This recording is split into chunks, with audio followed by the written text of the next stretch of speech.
እናንተ ሴቶች ሁሉ ደነዛችኋል እንዴ? ሩታ መልካምነት ቢነግር ሩታን እኮ አልፈልግሽም ብሎ እኮ ስንቴ ነው ነገር። ይሄ ምስክር አይደለም? ሴት ልጅ ሚዲያ ላይ ይብልኛ አንቺ ዝም ብለሽ እስኪ እኔ ሲያወራ ዝም ብላ አታሰሙም እንዴ?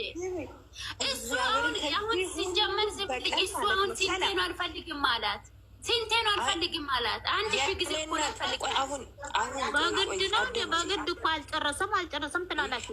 የዛሬ ቪዲዮ ካያችሁ እኮ እኔ አይኗን ማየት አልፈልግም ብሎታል ልጁ። ሲለምነው አንድ ሰው ሲለምንሽ አይነ ጎል ቆማለሁ ለምን ነው እሷ እስከምትል ድረስ ለምንድን ነው ካታሰጡ ዝም ብሎ ማዳመጥ ያለብን? ያን ሰዓት ምንድን ነው የሚሆነው? ለምን ነው እየጎሰተ ያለ? ዛሬ ማውራት ያለባችሁ ስለ ይሄ ኢቲሮቷ ማለት ነው፣ ስለ ባቡር መንገድ ስደጓት እንጂ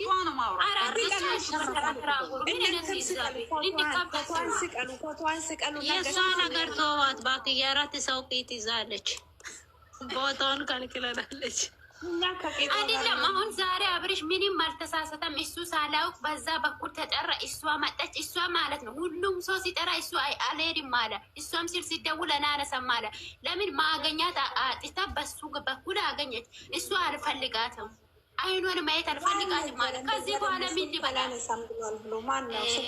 አንቺ ሀይሌ ሪዞርት ለምንድን ነው የምትሄጂው? አብርሽ ትላንት ማታ ዩቱብ ላይ ምን ይላሉ እነዚህ በጎች ሩታ በጎች ማለት ነው እየተጣሉ ነው። የሄርሜላ ኦዲየንሶች የአብርሃም ኦዲየንሶች እያሉ ነበር፣ እያምን ነበር። ለምን እንጣላለን? መቼ ተጣላን? ዛሬም ሩታን አይፈልጋትም እያሉ ቲክቶክ ላይ ተጽዕኖ እየፈጠሩ ነው የማይክል እህቶች ማለት ነው።